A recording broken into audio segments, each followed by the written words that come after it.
এই গরমে না বাজারে শুধু পটলই বিক্রি হয়, এছাড়া আর কিচ্ছু নেই। তাই ভাবলাম পটলটাই নিয়ে যাই, নিয়ে গিয়ে ভালো করে একটা নতুন রেসিপি তৈরি করি। পটলগুলো দেখুন একটু ছাড়িয়ে নিয়েছি, নিয়ে দু টুকরো করে নিয়েছি। এবারে কড়াইতে দিয়ে দিলাম সরিষার তেল। সরিষার তেলেই আজকের রান্নাটা করব। ভালো করে গরম করে নিলাম। এবারে দেখুন মিডিয়াম সাইজের দুটো আলুকে আমি বড় করে কেটে নিয়েছি, আর দিয়ে দিলাম কেটে রাখা সব পটলগুলোকে।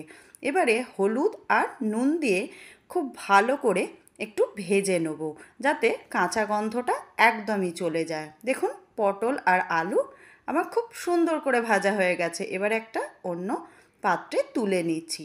এর থেকে বেশি কিন্তু লাল আর করব না। এবারে একই কড়াইতে আবার দিয়ে দিলাম সরিষার তেল। খুব ভালো করে গরম করে নিয়ে ফোড়নে দিয়ে দিলাম দুটো শুকনো লঙ্কা আর গোটা জিরে। একটু ফোড়নের গন্ধ ছাড়ার জন্য নাড়াচাড়া করে নিলাম। এবারে দিয়ে দিলাম মিডিয়াম সাইজের একটা টমেটো কুচি। টমেটোটা যাতে নরম হয়ে যায় তার জন্য দিয়ে দিলাম নুন। ততক্ষণে চলুন একটা মশলা তৈরি করে নিই। দিয়ে দিলাম দুটো কাঁচা লঙ্কা, আদা কুচি, কাজু ভাঙা, আপনারা গোটা কাজুও ব্যবহার করতে পারেন। এখানে চালমগজ ভিজিয়ে রেখেছিলাম, গোটা জিরে, গোটা ধনে আর গোটা গরম মশলা সবগুলোকে একটা স্মুথ পেস্ট তৈরি করে নিলাম।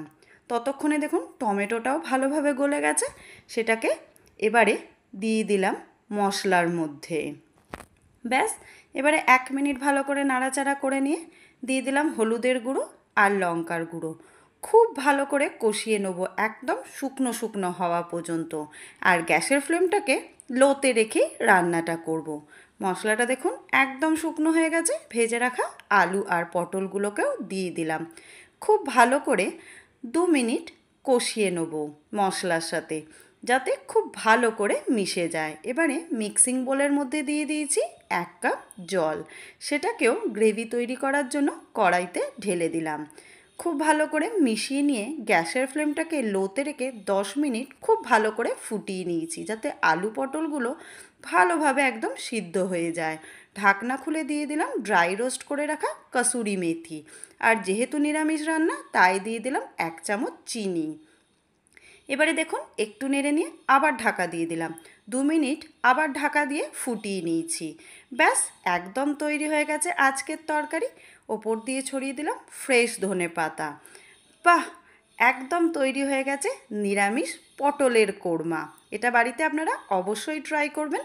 লাঞ্চ ডিনার দুটোতেই কিন্তু একদম জমে যাবে। তাই রেসিপিটা যদি ভালো লাগে আমার চ্যানেলটাকে সাবস্ক্রাইব করে নেবেন।